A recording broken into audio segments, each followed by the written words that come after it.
ছেলের যে কিছু করে না আমি সুস্থ তদন্ত দেখি থানার মাধ্যমে মানে এই করে আমি সবসময় দেখছি যে মানে আমার ছেলেটা নির্দোষ।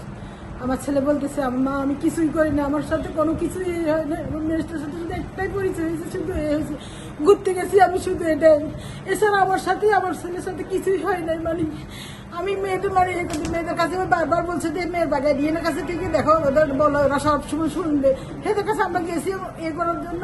ওরা মানে আমাকে মানে ঝাঁপাই ইয়ে করে ধরছে। আমিও তো একটা মা, আমার ছেলে যেরকম ও মেয়েটার মা ওইরকম, আমি হচ্ছে যে মানে মেয়েটার মার কাছে গেলাম একটু সান্ত্বনা দিব, ওরা ওই জিনিসটা মানিয়ে নিতে পারতেছে না, বুঝছেন। এরা আমাদের পুলটা রিয়েকশন করতেছে, বলছে আমি আপনাদেরকে দেখাই ছাড়বো, আমাকে দেখাই ছাড়বো না, আমার ছেলের জীবনটা নষ্ট করে দেবো। তো দেখেন আপনাদেরকে বলতেছি আমার ছেলের নির্দোষ, আমি জানি। আমার ছেলেটা মানে বাইরে থাকে, এর সাথে কোনো সম্পর্কই ছিল না, এদের সাথে মানে একটু অল্প কিছু সম্পর্কের কারণে মানে এই হয়েছে, বুঝছেন। আমি আর কি বলবো, আমার আর বলার আমি আর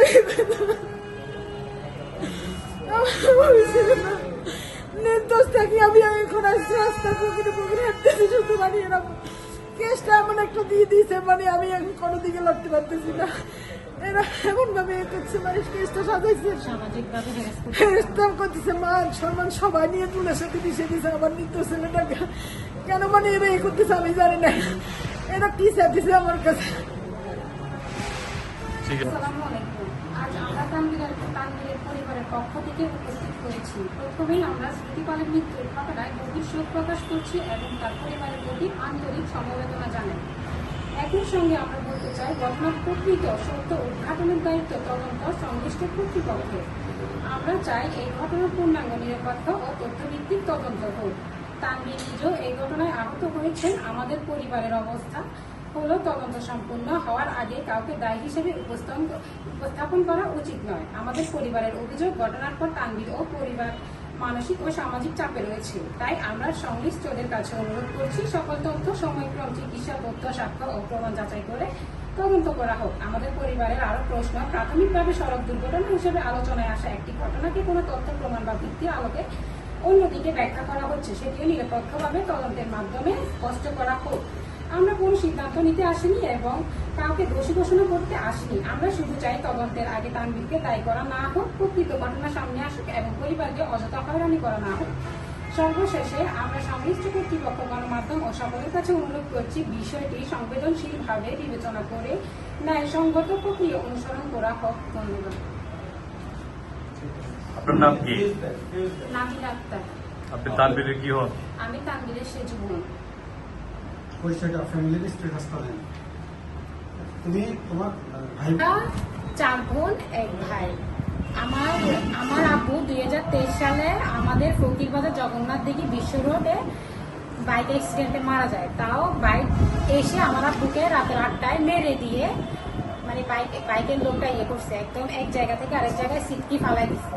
ফালাই দেওয়ার পরে আমার আব্বু মুরব্বী মানুষ, উনি শ্বাসকষ্ট এবং ডায়াবেটিসের রুগী ছিল বিধায় ওনার ভিতরে হাড় ভেঙে ফুসফুস সরে গিয়ে ওনার হাত আলাদা হয়ে পা আলাদা হয়ে উনি ব্রেনে আঘাত খাওয়ার পরে ওনাকে আমরা চৌধুরাম সরকারি মেডিকেলে নিয়ে গেলে ওইখান থেকে কুমিল্লা ট্রান্সফার করে, কুমিল্লা ট্রমাতে নিয়ে গেলে ওইখানে রাখে না। এরপরে ওইটা ঢাকা বেটার লাইফ হসপিটালে নিয়ে যায়। ওইখানে উনি 6 দিন আইসিইউতে ছিল। আইসিইউতে উনি জীবন মরণ একটা লড়াই করে উনি ওইখানে শেষ নিঃশ্বাস ত্যাগ করে ওইখানে মারা যায়। কিন্তু আমরা ওই বাইক চালকের কিছুই করতে পারি নাই, আমরা কিছু করি নাই, কেননা এটা আমাদের নসিবে ছিল। আমরা বিশ্বাস করি আমার আব্বুর হায়াত এটুকু ছিল, ওই জন্য বাইক চালকের কোনো কিছুই আমরা করি নাই, বাইকও ধরি নাই, আইনিভাবে কোনো পদক্ষেপ নিই নাই। আমরা আইনিভাবে কোনো পদক্ষেপ নিই নাই। এখন আমার মা সম্পূর্ণভাবে অসুস্থ। আমার বাবাকে হারানোর পর থেকে, এর আগেও আমার আম্মু স্ট্রোক করছে, হার্টের সমস্যা। আমার আব্বুকে হারানোর পরে আমার আম্মু অনেক বেশি সিক ছিল, আজকে 3 বছর।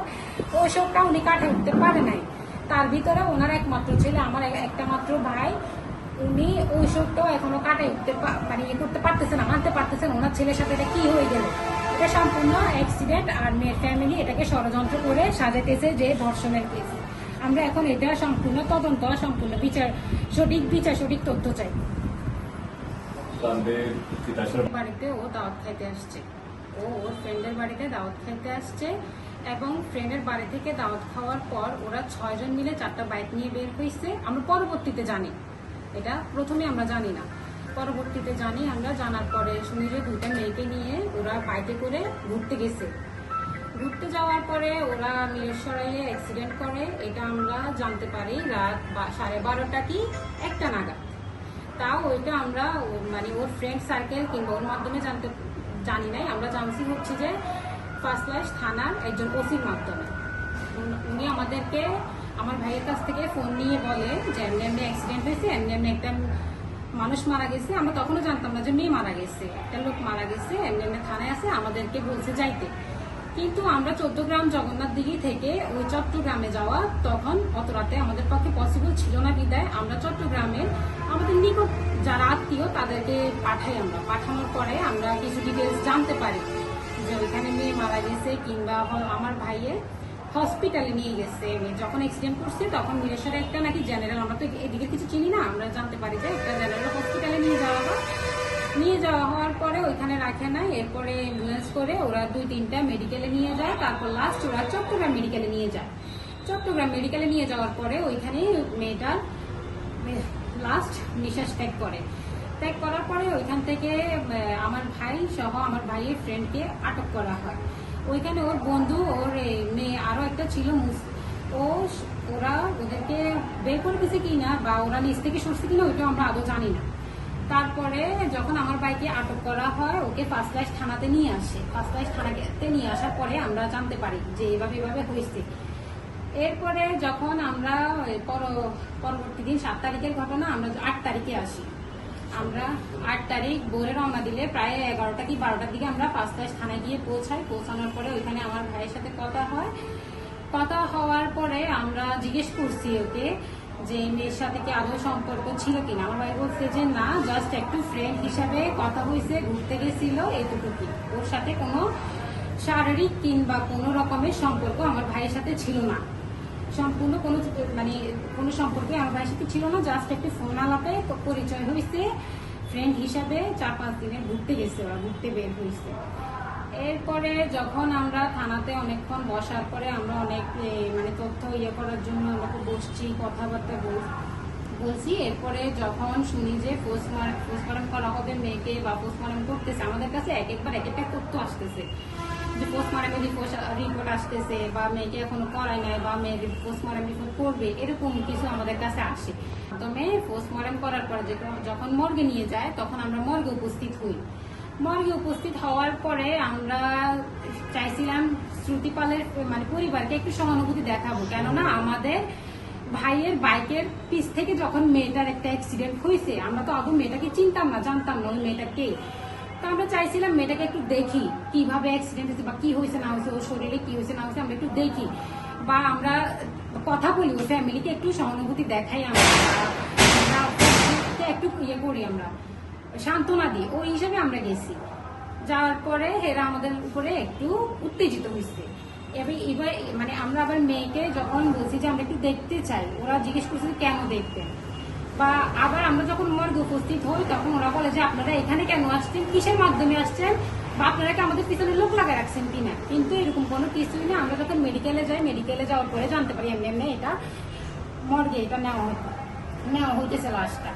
তখন আমরা যাই, ওই মর্গে যাই। যাওয়ার পরে ফ্যামিলির কয়েকজন ছিল, এরপরে দেখি যে ফ্যামিলি পুরো তৃপ্ত আমাদের উপরে। ওরা পুরোপুরি কোনো শিওর ছাড়া, মেডিকেল রিপোর্ট ছাড়া ওরা আমাদের উপরে চাপা দিতেছে আমাদের ভাই আমাদের ছেলে খুন করছে। কোনো রিপোর্ট ছাড়া, ওদের কাছে কোনো প্রুফ নাই, কিচ্ছু নাই। ওরা অযথাই আমাদেরকে হয়রানি করে বলতেছে যে আপনার ভাই খুন করছে। আমার আম্মু তো অসুস্থ মানুষ, উনি কথা বলতে পারে না, উনি স্ট্রোকের রুগী, এখন হার্টের সমস্যা ওনার, উনি চাপ নিতে বেশি পারে না, ওনাকে চাপাই ধরছে। ওরা চাপাই ধরানোর পরে তারপরে আমি ওনাদের সাথে কথা বলতে চাই, ওনারা আমাকে কি করছে সরাই দিতেছে, আমার সাথে কথা বলতে চাইতেছে না। ওরা মেয়ের শ্রুতিপালের বোন শ্রেষ্ঠা পাল একটু বেশি করছে। তারপর মেয়ের একটা কাকা ছিল, ওই কাকাটার নাম আমরা অবশ্য জানি না, ওই কাকা, তারপরে মেয়ের হয়তো বা রিলেটিভ মামা কাকা, এরকম 2-3 জন ছিল। ওরা আমাদের উপরে অনেক বেশি ফোর্স করতেছিল। ওরা বলছে আবার যে আপনার ভাইয়ের আপনার ছেলের কিচ্ছু হয় নাই। আমি তখন ওনাদেরকে প্রশ্ন ছুড়ি, ওরা আমাকে বলছে যে আপনার ভাইয়ের আপনার ছেলের কিচ্ছু হয় নাই, ওর মাথা ফাটে নাই, হাত ভাঙে নাই, পা ভাঙে নাই, ওর শরীরে কোনো চিহ্ন নাই, ওর প্যান্ট কিংবা শার্ট ওর কিচ্ছু ছিঁড়ে নাই, ও সম্পূর্ণ সুস্থ। কিন্তু আমি ওনাদেরকে প্রশ্ন ছুড়ি যে আপনি কি দেখছেন, এটা বলার সাথে সাথে ওরা আমার উপরে ক্ষিপ্ত হয়ে আসতেছিল, আমার গায়ের উপরে আসতেছিল যে আপনি বেশি কথা বলবেন না, আপনি বেশি কথা বলবেন না, আপনি কেন আসছেন এখানে, কি আপনি বেশি কথা বলেন, আমার উপরে সম্পূর্ণ ক্ষিপ্ত হয়ে আমার উপরে আসছিল ওরা। আমি জাস্ট ওদেরকে নর্মালি শান্ত মাথায় জিজ্ঞেস করছি যে আপনারা কি মানে দেখছেন আমার ভাইকে? ওরা বলে যে আমরা দেখছি, 2 ঘন্টা কথা বলছি। পরবর্তীতে আমরা যখন থানায় আসি আমার ভাইকে জিজ্ঞেস করি তখন বলে যে না। এরপরে আমি বলছি যে আমার ভাইয়ের হাতের চামড়া গোস্ত সব উঠে গেছে, শারীরিক সম্পর্ক কিংবা প্রেমের সম্পর্ক হইতে হবে। এখন আমার ভাই বলতেছে আমি মেয়েটার কোনোদিন হাতও ছুঁই নাই, কিচ্ছু করি নাই আমি, মেয়েটা জাস্ট আমি ফোনে কথা হয়েছে কিংবা আমরা ঘুরতে বের হয়েছি ব্যাস এতটুকুই। এখন মেয়ের বোন শ্রেষ্ঠা পালে এটাকে সম্পূর্ণভাবে মেডিকেল রিপোর্ট ছাড়া, আইনি কোনো ছাড়াই, প্রক্রিয়া ছাড়াই ওরা সম্পূর্ণভাবে আমাদেরকে দোষী করতেছে, সম্পূর্ণভাবে আমার ভাইকে দোষী করতেছে যে এটা রেপ করা হয়েছে। এরা এরকম ভিত্তিহীন তথ্য আমার মতে ছড়াইতে পারে না কোনো মেডিকেল রিপোর্ট ছাড়া, কেননা এদের হাতে কোনো প্রুফ নাই। প্রুফ ছাড়া এরা কিভাবে ভিত্তিহীন তথ্য ছড়ায়?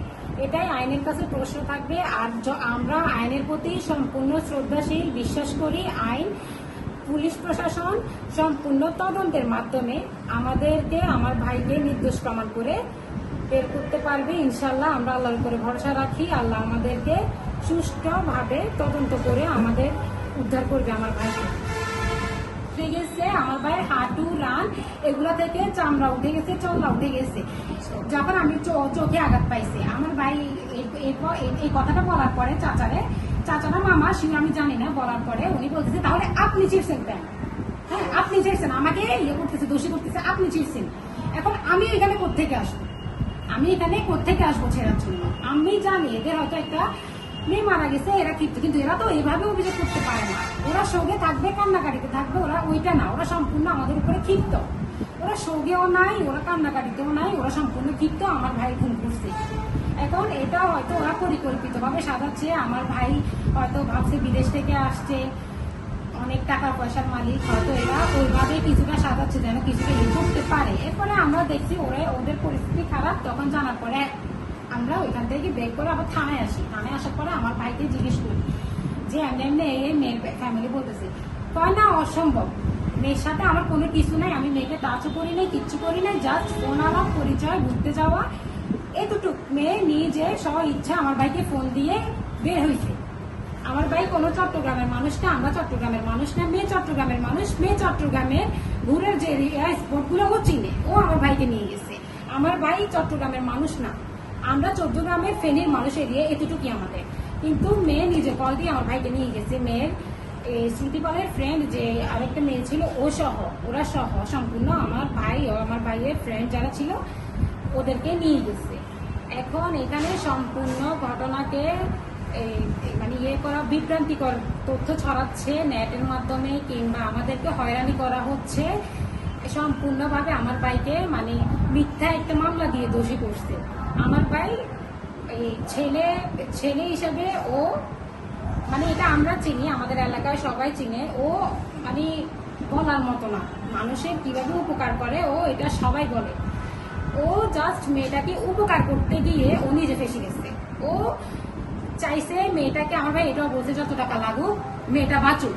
আমার ভাই এটা পর্যন্ত বলছে যত টাকা লাগুক মেয়েটা বাঁচুক, আমি মেয়েটাকে বাঁচাইতে চাই। আমার ভাই চাইলে ওইখান থেকে সরে আসতে পারতো, কিন্তু ও দোষী না, ও জানে যে আমি নির্দোষ, আমি মেয়ের ফ্যামিলির সাথে করে কনভিন্স করে আমি ওইখান থেকে আসতে পারবো। কিন্তু মেয়ের ফ্যামিলি এটাকে সম্পূর্ণ জটিল করে ফেলছে।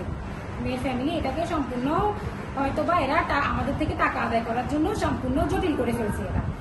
আমার ভাইয়ের একটাই কথা ছিল, আমার আম্মুকে বলছে আম্মু আমি কিচ্ছু করি নাই, জাস্ট ফোন আলাবে ফ্রেন্ড। একটা ছেলে একটা মেয়ে ফ্রেন্ড হইতেই পারে, এটা সব কান্ট্রিতে আছে, সব দেশে সব এরিয়াতেই আছে, ছেলে মেয়ে ফ্রেন্ড। সম্পূর্ণ দুর্ঘটনাজনিত, যেহেতু দুর্ঘটনাজনিত এখন এটাকে একদম টোটালি অন্যভাবে প্রবাহিত করতেছে। ঘটনাস্থলে যে ভিডিও তো সবাই সামাজিক মাধ্যমে আমরা সবাই পাইছি, পাওয়ার পরে যে আমরা দেখলাম যে এটা সম্পূর্ণই সড়ক দুর্ঘটনা। আমরা জানি অ্যাক্সিডেন্টের অনেক পরে, মনে হয় 2টা প্রায় ম্যাক্সিমাম 16 ঘন্টা পরে মনে হয় আমরা জানছি যে আমার ভাইগনা অ্যাক্সিডেন্ট করছে, তখন ওইখানে একটা মেয়ে মারা গেছে।